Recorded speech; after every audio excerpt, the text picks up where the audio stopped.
Jadi doa kami buat generasi ini, buat bangsa ini Tuhan. Buat kami umat-Mu yang percaya kepadamu Tuhan. Sebab kami telah melihat tanda-tanda yang sedang terjadi. Yang sudah kami lihat, yang sudah kami alami. Menyatakan bahwa kedatangan-Mu sudah tidak lama lagi. Oleh karena itu sebagai gereja Tuhan, kami harus bangkit dari ketertiduran kami, dari ketidakmengertian kami. Kami harus bangkit keluar dari segala dosa dan pelanggaran kami. Supaya kami boleh menjadi umat yang kudus, gereja Tuhan, mempelai Tuhan yang suci di hadapan Tuhan. Sehingga kami boleh berkenan kepada Tuhan. Karena itu Bapa surga, biarlah siang hari ini Tuhan memberikan pewahyuan kepada setiap kami. Dalam segala keterbatasan dan kesederhanaan, kebenaran firman Tuhan boleh kami pahami, boleh kami lakukan, dan kami boleh hidup seturut dengan apa yang Tuhan mau. Kami percaya Engkau ada di tengah-tengah kami, dan Engkau siap untuk melawat dan memberkati kami. Kami sambut kebenaran firman Allah dengan ucapan syukur di dalam nama Tuhan Yesus Kristus. Haleluya. Semua yang siap menerima kebenaran firman Allah, kita berkata amin. Puji Tuhan. Silakan duduk. Shalom jemaat yang dikasihi Tuhan. Sukacita sekali saya ada di tengah-tengah jemaat Tuhan. Belum lama gereja Tuhan mengadakan, seluruh dunia mengadakan ibadah kenaikan. Saudara, waktu murid-murid melihat Tuhan Yesus terangkat naik ke sorga, ya, saudara, mereka diberitahukan bahwa pada waktu yang sama, di tempat yang sama, mereka juga akan melihat Tuhan Yesus datang kembali. Saudara, peristiwa ini terjadi sudah cukup lama, ya. Namun kita belum melihat kedatangan Tuhan Yesus. Tetapi gereja Tuhan harus mempersiapkan diri. Karena itu sebelum Tuhan Yesus datang yang kedua kali, Tuhan masih memberikan banyak kesempatan kepada kita untuk melihat dan mewaspadai tanda-tanda apa menjelang kedatangan Tuhan yang kedua kali. Nah, saudara, banyak orang yang mengabaikan, oh masih lama, ya. Saya setiap kali kalau ingat hal ini, saya selalu ingat yang dikatakan oleh banyak orang. Mereka berkata begini, oh dulu zaman kakek saya juga waktu saya masih kecil, kakek saya juga suka ngingetin, ya. Tuhan udah mau datang, Tuhan udah mau datang. Kakek saya sudah mati, papa mama saya sudah mati, mana Tuhan Yesus belum datang. Bapak Ibu saudara yang kasih Tuhan, kalau Tuhan Yesus sekarang belum datang, ya, bukan karena Tuhan Yesus lupa, kata firman Tuhan, amin. Tapi Tuhan Yesus memberikan waktu, kesempatan, ya, untuk kita ini membenahi diri kita. Gereja Tuhan mesti bangkit dari ketertidurannya supaya tidak bersantai-santai, tetapi mempersiapkan diri. Supaya kita layak menjadi mempelai Kristus yang berkenan kepada Dia. Karena itu kita akan lihat di dalam Alkitab kita akan belajar kebenaran firman Tuhan. Tanda-tanda kedatangan Yesus yang kedua sudah nyata. Pasal 24 kita akan membaca ayat pertama sampai dengan ayat yang ke-14 terlebih dahulu. Perikop ini berjudul Bait Allah akan diruntuhkan. Sesudah itu Yesus keluar dari Bait Allah lalu pergi. Maka datanglah murid-muridnya dan menunjuk kepada bangunan-bangunan Bait Allah. Ia berkata kepada mereka, kamu melihat semuanya itu? Aku berkata kepadamu sesungguhnya tidak satu batu pun di sini akan dibiarkan terletak di atas batu yang lain. Semuanya akan diruntuhkan. Ketika Yesus duduk di atas bukit Zaitun, datanglah murid-muridnya kepadanya untuk bercakap-cakap sendirian dengan Dia. Kata mereka, katakanlah kepada kami, bila manakah itu akan terjadi? Dan apakah tanda kedatanganmu dan tanda kesudahan dunia? Jawab Yesus kepada mereka, waspadalah supaya jangan ada orang yang menyesatkan kamu. Sebab banyak orang akan datang dengan memakai namaku dan berkata, akulah Mesias, dan mereka akan menyesatkan banyak orang. Kamu akan mendengar deru perang atau kabar-kabar tentang perang. Namun berawas-awaslah, jangan kamu gelisah, sebab semuanya itu harus terjadi. tetapi itu belum kesudahannya. Sebab bangsa akan bangkit melawan bangsa dan kerajaan melawan kerajaan. Akan ada kelaparan dan gempa bumi di berbagai tempat. Akan tetapi semuanya itu barulah permulaan penderitaan menjelang zaman baru.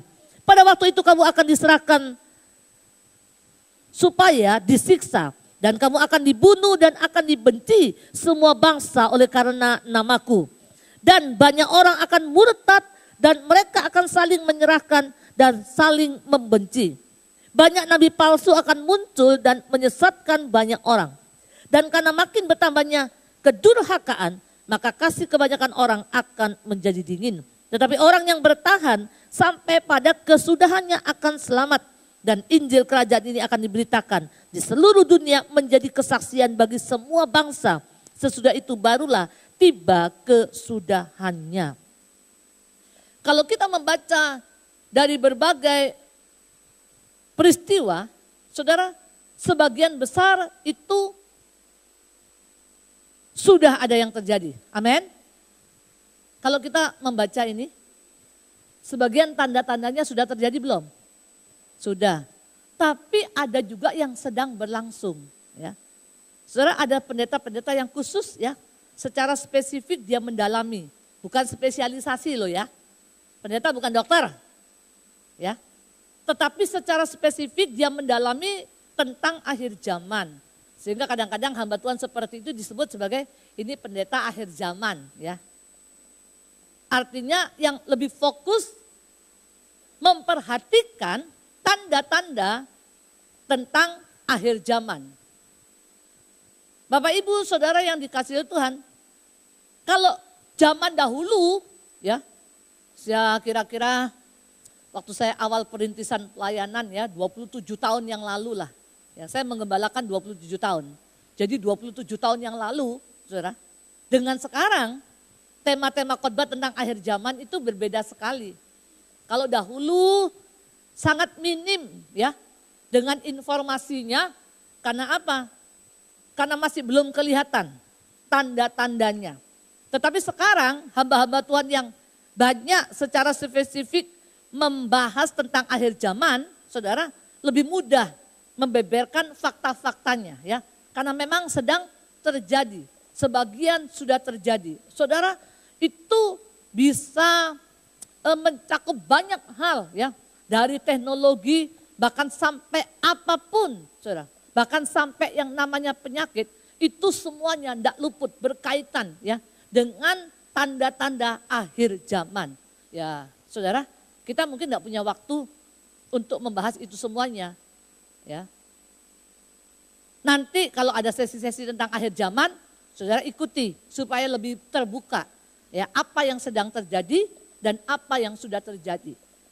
Nah, Bapak Ibu Saudara yang dikasihi Tuhan, kalau kita melihat tanda-tanda tentang kedatangan Yesus pada waktu itu murid-murid Yesus, saudara, sudah berbicara.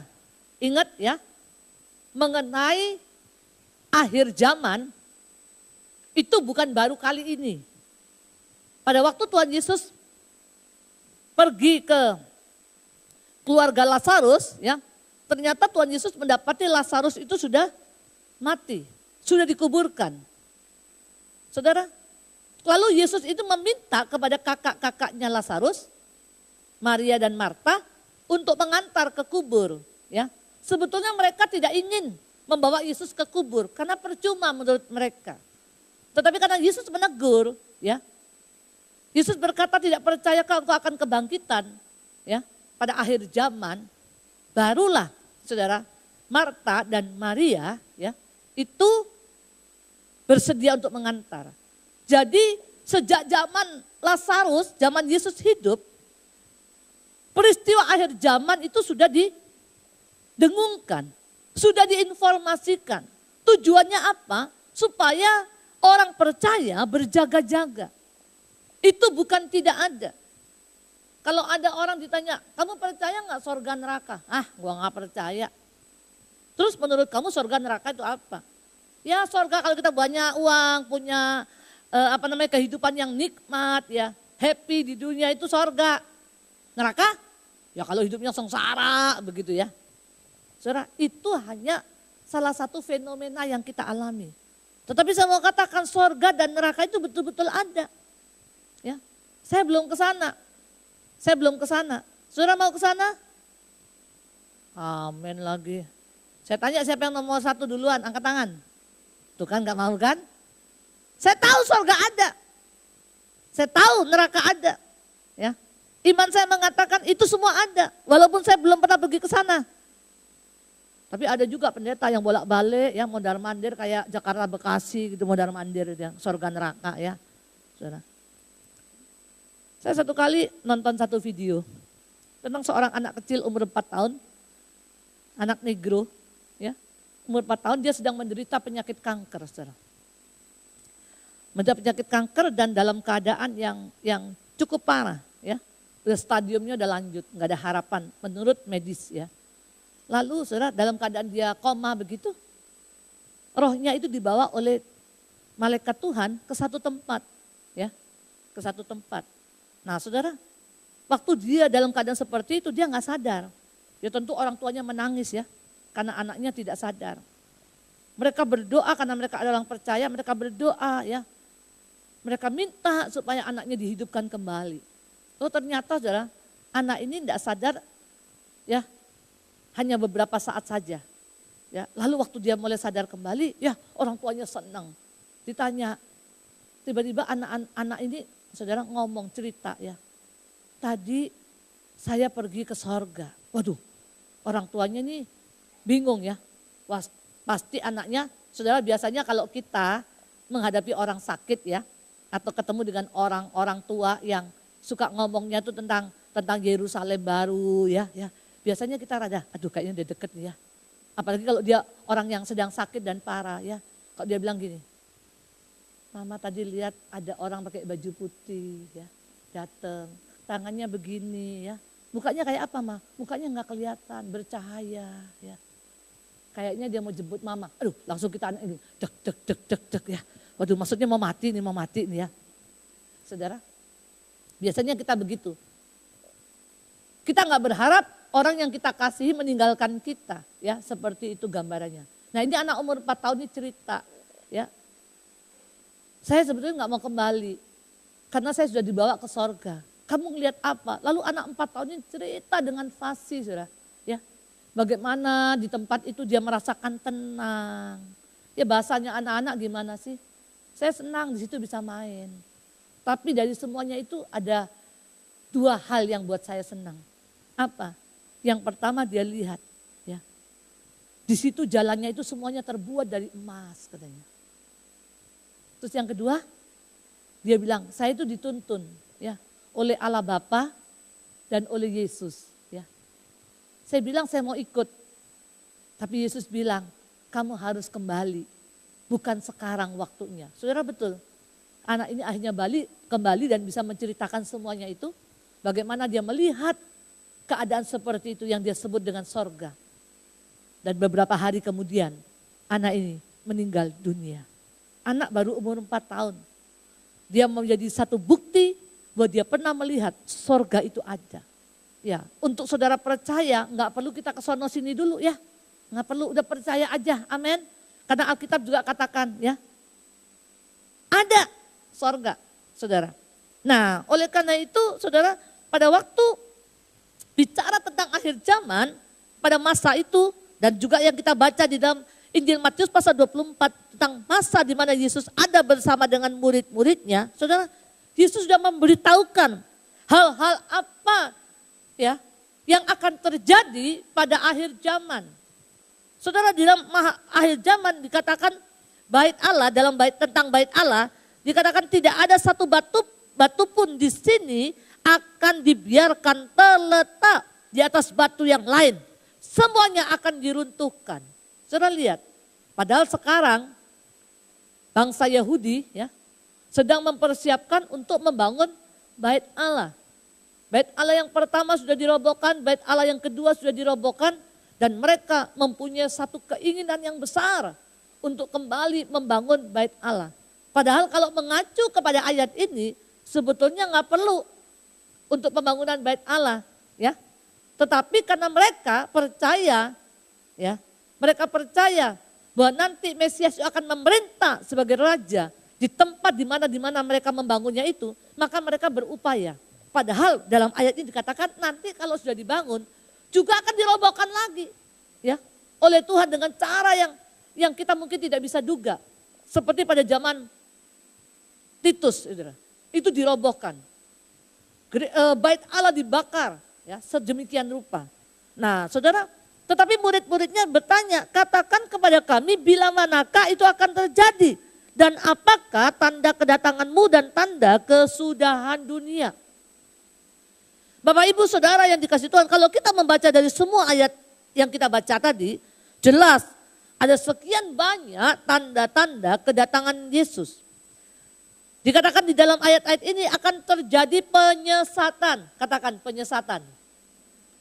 Saya pernah sampaikan beberapa waktu yang lalu dengan tema yang hampir mirip, ya. Saya katakan penyesatan dan kebohongan itu berbeda. Karena kalau kebohongan itu dilakukan berulang-ulang, itu lama-lama akan ketahuan. Benar enggak? Ya, saya kasih contoh, ya. Tadi saya datang ke sini, ya. Saya naik pesawat Apollo, ya. Saya mendarat di atas atapnya ini GBI Petamburan, ya. Kok saudara ketawa? Nggak percaya saudara? Ya nggak percayalah. Ketahuan apa gede apanya? Gede bohongnya, ya. Itu bohong. Tapi kalau penyesatan itu saudara, kebohongan-kebohongan yang dikemas bercampur dengan kebenaran firman. Sehingga orang sulit membedakan. Saya misalnya tadi bilang, waduh tadi di tempat saya hujan besar. Ya, sampai banjir selutut, ya. Tapi saya berdoa, saya minta Tuhan tolong supaya saya bisa tiba di sini dengan selamat. Oh puji Tuhan, ya. Saya tadi diantar oleh jemaat, ya. Tadi pagi saya khotbah di satu gereja, lalu diantar. Ibu Tivana abis ini mau kemana? Saya bilang saya mau ke GBI Petamburan, ya. Ayo saya antar. Dia ngantar, ya. Lalu saya cerita kepada saudara, ya. Tadi saya diantar, ya. Yang banjirnya itu bohong, saudara. Tapi yang diantarnya memang benar. Nah, saudara kan bingung, nggak bisa bedain, benar nggak? Mungkin saudara pikir, oh di Petamburan nggak hujan. Mungkin di daerah saya hujan. Karena di Jakarta kan begitu, ya, benar nggak? Saya ini baru kemarin sore baru pulang dari Biak. Dari Biak, dari Serui. Nah, saudara, waktu kami berangkat dari Minggu malam jam 9, tiba tuh keesokan harinya jam 5 pagi. Ya. Waktu kami tiba di Biak, kami turun 5 pagi sana tuh sudah terang banget saudara. Ya, sudah terang. Cerah. Begitu kami turun, kami jalan di landasan itu, lalu masuk ke ruangan di mana kami mau ambil barang, bagasi. Ya.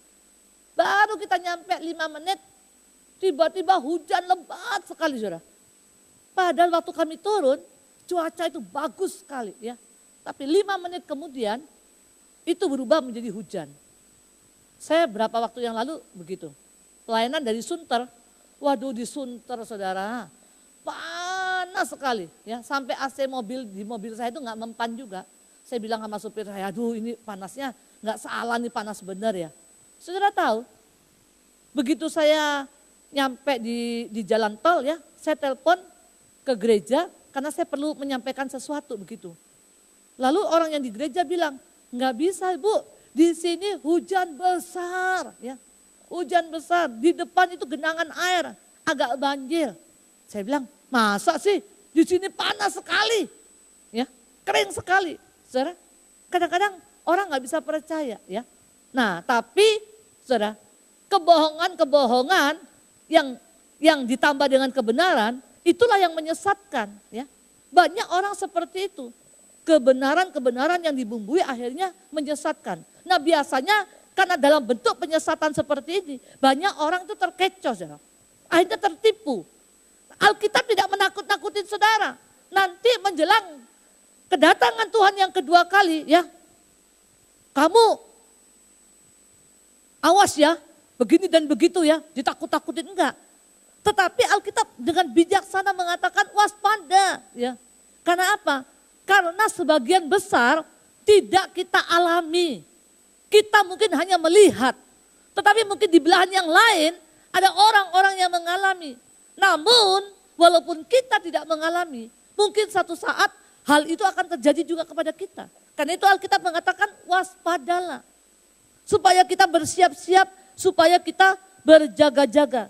Apa yang akan muncul? Yang muncul adalah Mesias palsu. Hati-hati saudara. Karena Mesias palsu ini mungkin bisa mempengaruhi dan membawa orang untuk menjadi pengikutnya. Ya, beberapa waktu yang lalu ada orang yang merasa bahwa dia adalah titisannya Tuhan. Ya, seperti ini.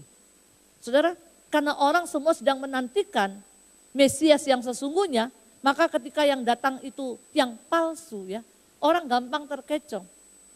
Kalau kita mungkin yang mengerti kebenaran firman Tuhan tidak terkecoh karena kita tahu tidak mungkin seperti itu. Apalagi yang nyeleneh-nyeleneh, yang neko-neko ya, yang jelas ajaran-ajarannya itu bertentangan dengan kebenaran firman Tuhan. Kita yang sudah mengerti kebenaran firman Tuhan, yang sudah diletakkan dasar itu dalam kehidupan kita sejak kita masih muda, sejak kita membawa anak-anak kita, sejak kita masih sekolah minggu barangkali, udah tahu, nggak mungkin ya, yang begini mah nggak mungkin Mesias, pasti ini palsu. Ya saudara nggak akan tertipu.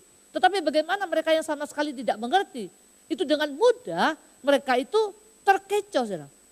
Ya terhadap nabi-nabi yang palsu akan muncul ya. Itu akan muncul dari golongan ini, akan muncul dari golongan ini, semuanya. Sehingga jemaat Tuhan dibingungkan. Kalau saudara senang melihat hal-hal yang spektakuler, hati-hati saudara. Biasanya ya orang-orang ini akan membawa tanda-tanda yang spektakuler. Dan itu yang tidak pernah terjadi, yang tidak umum, yang tidak lazim terjadi, tetapi terjadi pada orang itu. Bagaimana orang tidak bisa tertarik saudara. Ya? Bagaimana orang tidak tertarik. Kemudian yang berikutnya dikatakan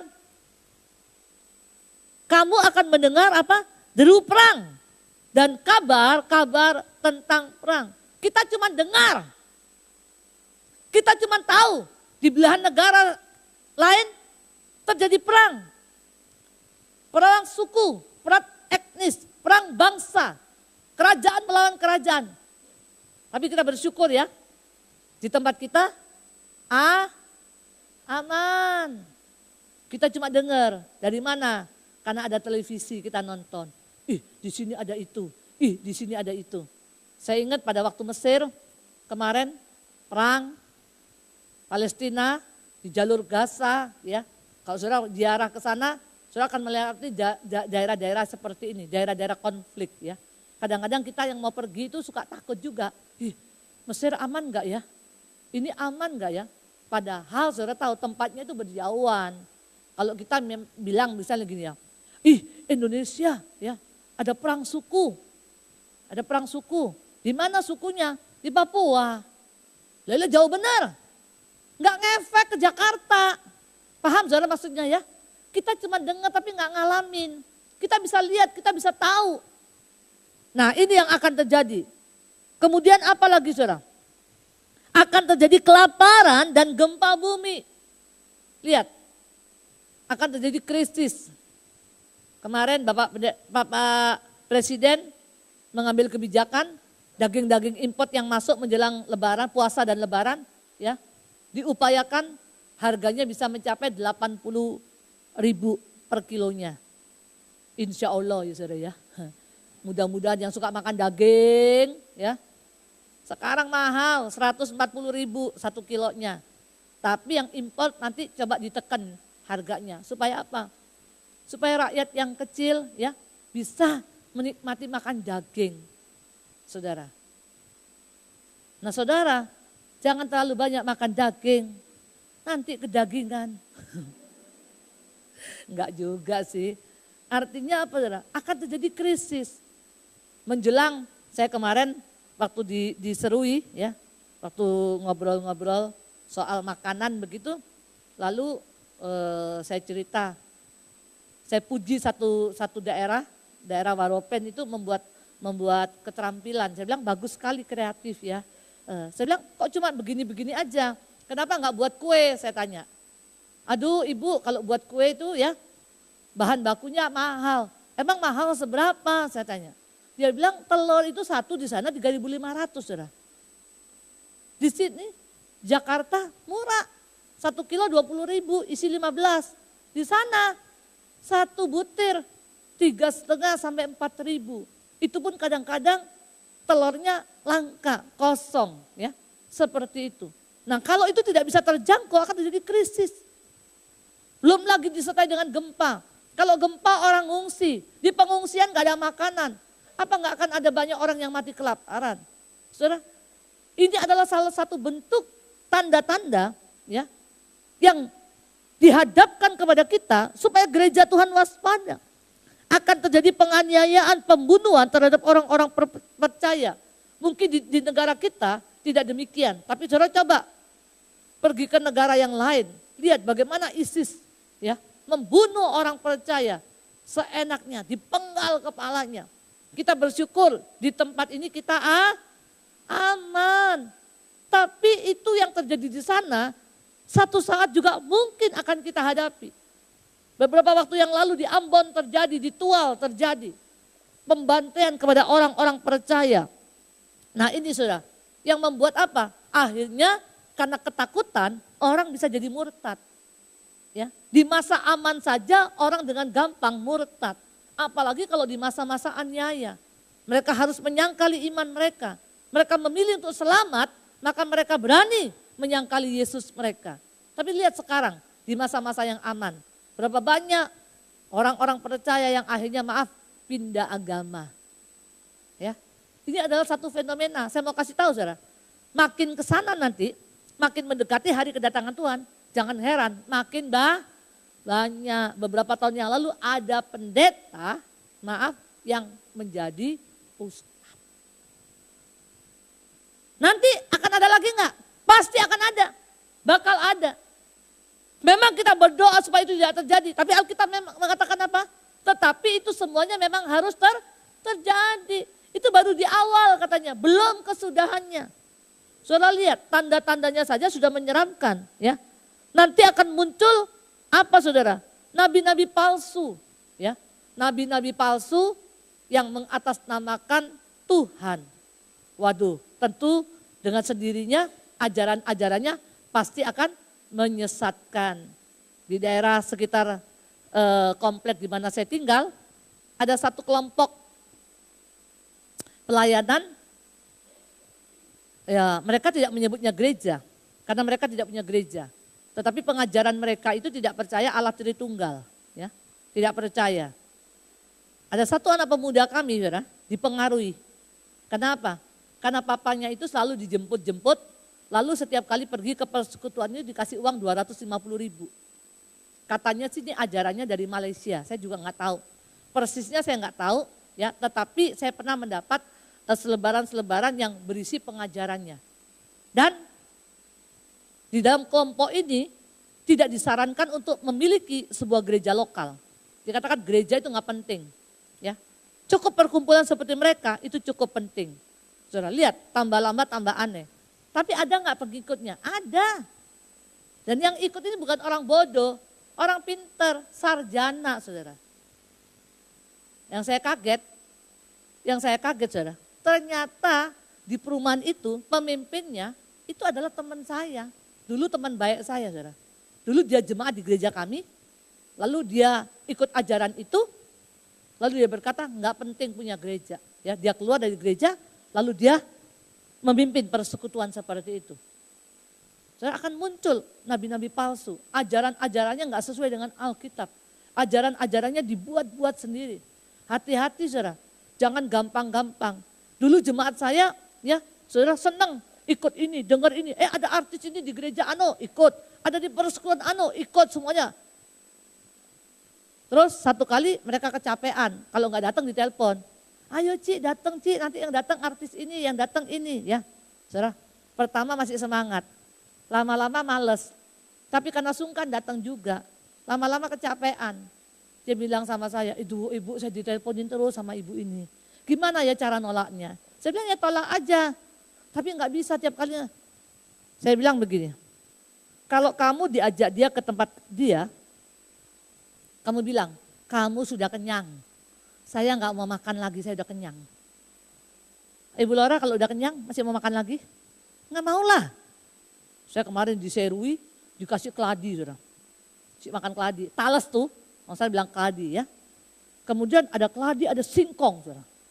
Ya, ada singkong, ada nasi, ada mie goreng, ada babi, ada apa namanya, kacang merah ya, beranebon. Terus ada ikan kuning, ada papeda. Saya bilang, mana yang mau dimakan ini? Banyak mana? Ibu cobain satu-satu, biar coba sedikit, lama-lama kenyang. Ibu kenapa kok cuma sedikit ya? Sudah, saya bilang sudah cukup, stop. Ayo ibu lagi tambah, jangan. Terus ada pisang, namanya pisang Papua New Guinea ya. Katanya itu dari pisang yang sudah tua, bukan pisang matang ya, pisang yang tua, dikerok, dibelah, dikerok dalamnya, lalu dicampur dengan gula merah, dimasukkan lagi, dikukus, digodok dengan santan sama gula merah ya. Dan pisangan itu makanan mereka. Saudara. Jadi itu selalu ada setiap hari. Bayangin aja ya, dari Selasa, Rabu, Kamis, Jumat. Pagi, siang, malam ketemunya barang begituan saudara ya. Aduh sampai kenyang-kenyang. Udah mana bajunya udah sempit semua, udah tambah gemuk saudara ya. Tambah di sana makan teratur, hidup teratur ya, tambah gemuk, udah kenyang. Ayo ibu nambah lagi nih. Aduh terima kasih. Yang ini aja bu, kalau nggak mau yang itu, yang ini. Semua sama beratnya saya bilang. Kita kalau udah kenyang udah nggak mau, udah seleranya udah turun, benar nggak? Sama juga begitu. Kamu bilang kamu sudah kenyang, dengar firman Tuhan di gereja, cukup. Oh gitu ya bu ya. Rupanya saran saya ini nasihat yang jitu juga. Saudara. Waktu dia ditelepon sama ibu, ayo bu datang bu, ajakin teman-teman di gereja, bagus ya gini. Kan di gereja kamu gak pernah ngundang dia, kamu datang. Saudara, dengan berani dia berkata, udahlah Ci, capek Ci, udah kenyang Ci. Maksudnya apa? Udah kenyang makan firman tiap minggu cukup di gereja. Jadi saya gak mau keluyuran lagi, amin. Yang udah kenyang gak keluyuran. Yang gak kenyang-kenyang, ke sono. Sampai Roh Kudus saja minder sama dia, ih gile ya. Gua mau datang ya udah ada dia, jadi gak enak, Roh Kudus minggir. Kenapa dia maha hadir, ada di mana-mana. Setiap persekutuan ini saya ketemu dengan muka-muka yang sama terus. Sampai saya bingung, bu ibu ini sebenarnya gerejanya mana sih bu? Oh saya mah gerejanya mah gampang di mana aja, gereja gampang lagi saudara. Kacau liatin. Saudara, seperti itu, hati-hati ya. Nah, nanti akan muncul apa lagi? Kasih mulai pudar. Ya, kasih manusia akan jadi dingin. Saudara lihat, orang bunuh orang dengan cara seperti apa? Lihatin, aduh kalau kita lihat sekarang ya. Enggak takut, maaf, ada seorang gadis 14 tahun diperkosa 14 orang sampai mati. Itu pikirannya di mana saudara? Coba kalau saudara punya anak itu dan diperlakukan seperti itu. Apa mulut kita ngomong apa? Biadab binatang itu ya. Bisa tuh 14 orang tuh gak sadar semua tuh. Kalau satu jahat, mungkin yang lain gak jahat kali ya. Ngingetin, gak boleh lo anak kecil lo. Ya kalau berani lo lawan yang tua, kan gitu saudara ya. Kan begitu. Satu anak 14 tahun, 14 atau 15 tahun, dikeroyok 14 orang. Setelah itu 1 minggu kemudian, saya lagi nonton televisi. Saya dengar berita kaget lagi. Anak umur 2,5 tahun diperkosa oleh seorang pemuda 26 tahun. Pemuda itu tetangganya lagi nonton TV di rumahnya sama bapaknya karena mereka udah deket gitu ya. Tiba-tiba si bapaknya bilang, saya mau ke ladang sebentar. Dia titip anaknya masih tidur. Saudara tahu, itu orang habis nonton film porno, habis mabok saudara. Ya, ditinggal di rumah sendirian lagi nonton televisi. Lihat anak umur 2,5 tahun. Aduh itu mah masih orok lah saudara ya. Diperkosa saudara. Diperkosa berkali-kali di kamar mandi, di tempat tidur itu saudara. Maaf, sampai mati tuh anak. Nah waktu mati dia kan bingung, disembunyikan di lemari pakaian. Sampai malam waktu bapaknya udah pulang dari ladang, anaknya dipikir diajak ke tetangga mana, ya dia gak pusing. Kok tambah malam, anaknya gak ada. Dia cari, satu kampung geger ya, anak itu hilang, gak ada. Termasuk si pemuda ini pura-pura nyari lagi saudara. Gak ketemu, 1 hari gak ketemu. Hari kedua gak ketemu, hari ketiga di rumah itu mulai tercium bau busuk. Dicari sumbernya, gak taunya di dalam lemari. Anak 2,5 tahun itu sudah jadi mayat saudara. Coba saudara pikirkan, itu kok gak punya perasaan sih seperti apa sih? Saudara, tapi saya mau katakan, inilah keadaan akhir zaman. Lihat pemerintah lagi bingung nih, membuat peraturan tentang apa namanya, kebiri kimia, ya, pakai bahan kimia.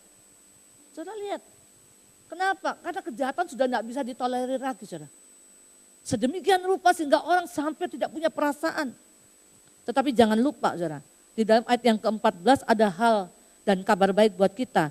Dan Injil kerajaan ini diberitakan di seluruh dunia menjadi kesaksian. Ya. Nah, saudara yang kasih Tuhan, sementara itu terjadi, tetapi yang saya lihat hal yang positifnya, ya, penginjilan itu berkobar-kobar di mana-mana. Oleh anugerah Tuhan, bulan ini Tuhan percayakan kepada gereja kami untuk membuka 2 cabang. Saudara. Gereja saya buka 2 cabang gereja baru, yang pertama di Cimahi, ya, di Jalan Pasopati di Cimahi, Bandung. Jadi saya punya 2 gereja di sana. Satu di Hotel Grand Pasundan, satu di komplek tentara ini, saudara, ya, di Jaya Cimahi. Ya, puji Tuhan, dari persekutuan doa jemaatnya ada 35 orang, ya. Nah, itu tanggal 10 kemarin diresmikan menjadi cabang dari gereja kami. Tanggal 18-nya, ya, Tuhan percayakan kepada kami untuk meresmikan 1 cabang lagi. 1 cabang lagi, dua-duanya nggak ada gembalanya, tetap gembalanya dari Jakarta, suami saya. Di Klaten, di Solo, ya. Jadi 30 menit dari Solo. Nah, hari ini suami saya sedang khotbah di sana jam 10, ya. Nanti langsung ke Jogja, lalu kembali besok kembali, saudara.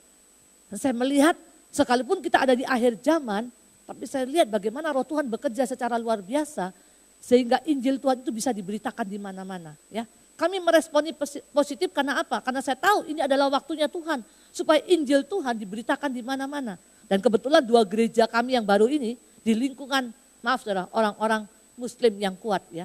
Tapi mereka karena sudah bersahabat dengan keluarga-keluarga perintis-perintis persekutuan ini, ya, sehingga keberadaan gereja itu dapat diterima dengan baik oleh masyarakat yang ada di sekitar sana. Tetapi yang saya lihat adalah memang menjelang akhir zaman Injil itu harus diberitakan sampai tiba kesudahannya.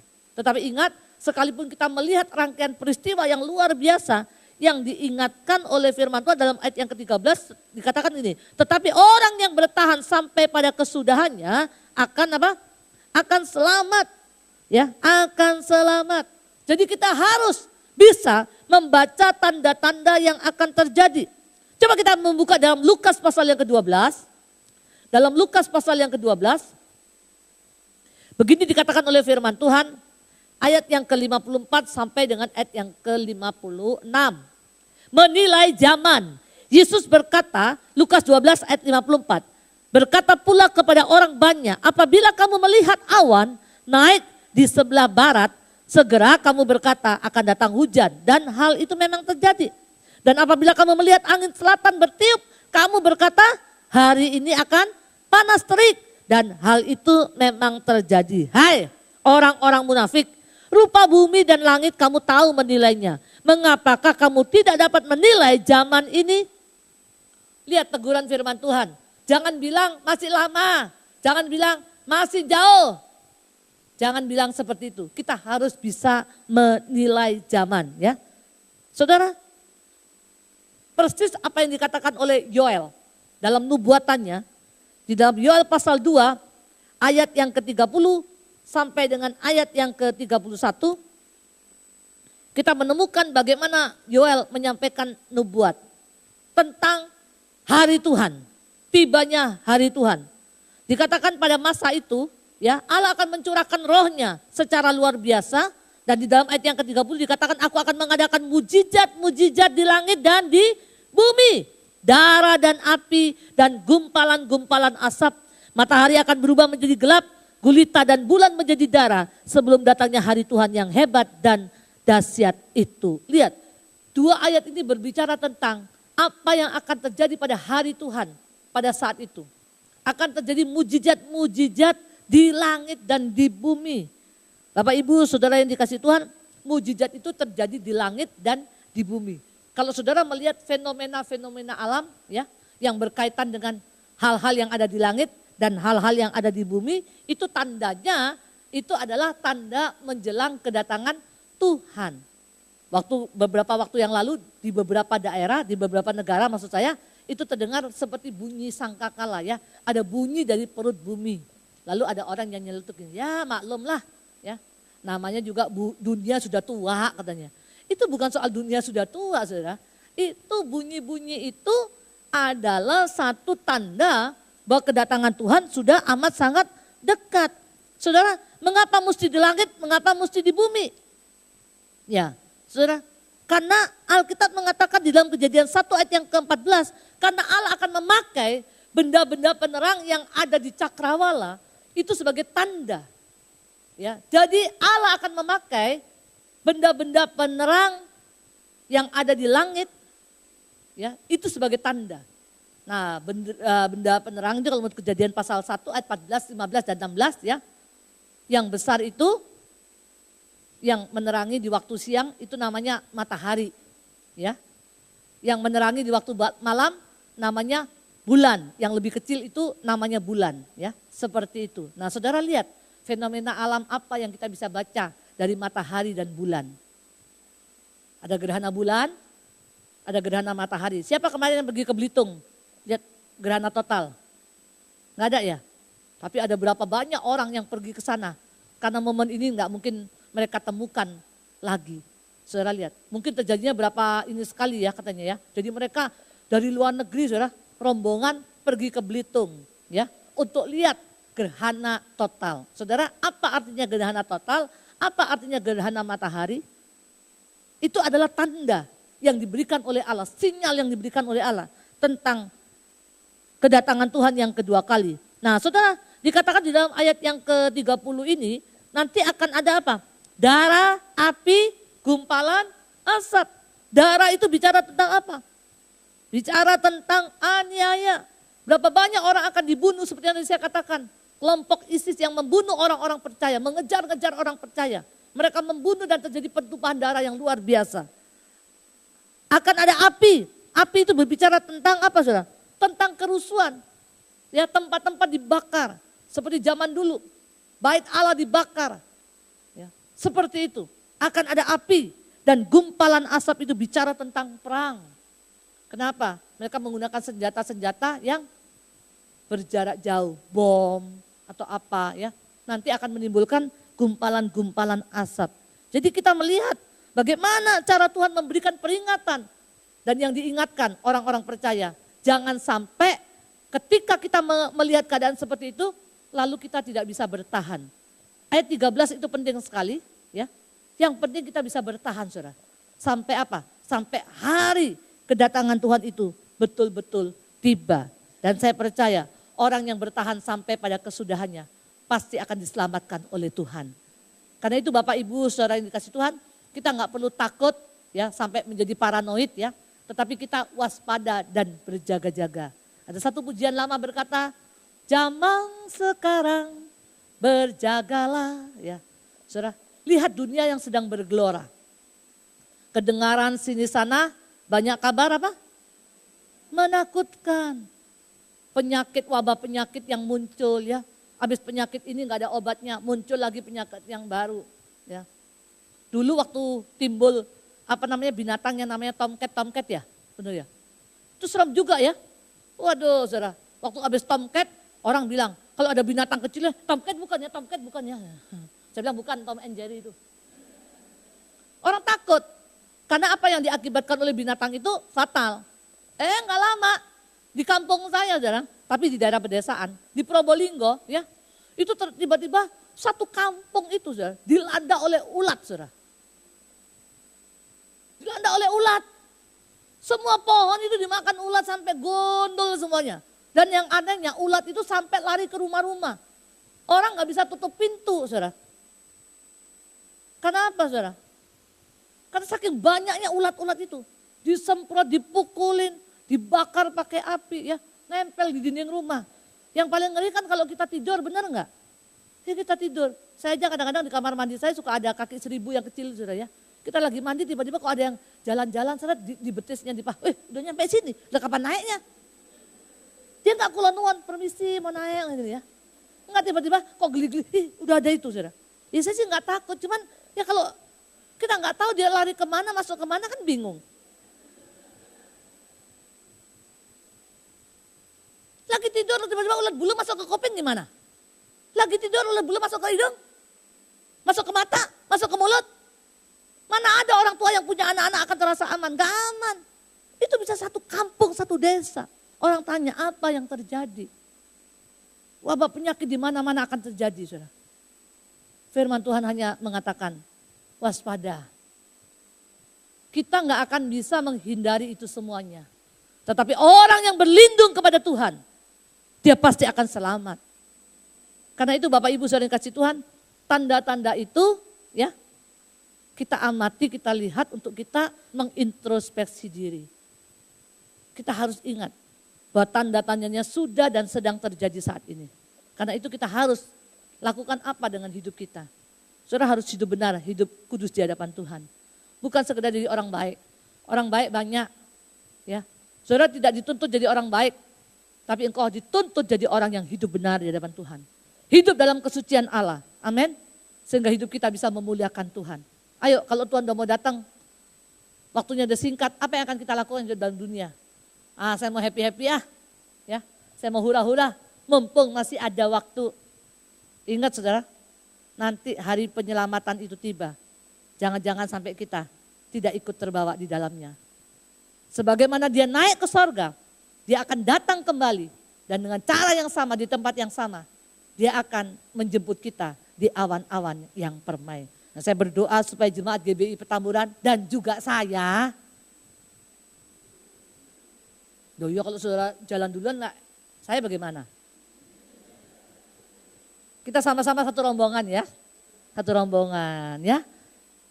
Kita ada di dalam awan-awan permai. Nanti ngapain? Ya nanti kalau Tuhan berkenan kita memerintah bersama-sama dalam kerajaan Tuhan. Kerajaan yang baru yang Allah sediakan. Nah selama kita hidup dalam dunia, tanggung jawab kita apa, tugas kita apa, itu yang harus kita kerjakan. Jangan sampai melenceng, ingat Alkitab sudah memperingatkan, jangan sampai nanti menyalahkan gereja, menyalahkan siapa-siapa, pemimpin. Dulu nggak dikasih tahu, udah dikasih tahu. Ya, kamu aja nggak perhatiin. Karena itu kalau ada ajaran-ajaran yang kelihatannya mencurigakan ya saudara, lebih baik kalau saudara nggak ngerti tanya ya. Dulu teman saya, maaf saudara jemaat ya, pemula begitu. Dia bilang, Ibu Tivena ya, saya punya buku-buku cerita bagus-bagus nih. Buat ibu aja ya, saya beli double-double nih. Buat ibu satu, buat saya satu, buat ibu satu. Saya lihat dari buku Saksi Yehova semuanya saudara. Saya bilang, ngapain kamu beli ini? Katanya bukunya begini-begini. Rupanya dia itu, ya itu disesatkan. Jadi dia pikir itu kayak buku bacaan bagus. Oh pasti buat ibu gembala saya senang nih ya. Saya dikasih, ya saya ambil juga ya. Untuk saya baca-baca ya. Tapi ingat saya bilang, itu ajarannya gak sesuai dengan firman Tuhan. Oh gak sesuai ya. Waduh dia tuh gigi loh setiap hari datang ke rumah saya loh. Kalau kemarin datang jam 8, sekarang juga jam 8. Besok jam 8 terus gini. Waduh hati-hati kan. Terus gimana dong? Ibu tolong usirin. Ya gue bukan security ya. Suruh ngusir. Nah kalau udah nyantol di rumah kita dia susah keluarnya. Ya. Terus gimana? Saya bilang suruh security yang betul, suruh ngusir dia. Tapi saya suka bingung juga sekarang pemerintah sempat mengesahkan juga ya, itu dia diakui. Tapi ingat, kita sudah diperingatkan dari sekarang. Karena itu mari kita bertahan sampai waktu Tuhan Yesus datang kedua kali. Kita juga ada di sana. Ya, kita akan memerintah bersama-sama dengan Kristus sebagai anak domba Allah. Tuhan memberkati kita semuanya. Mari Bapak Ibu saya yang kasih Tuhan.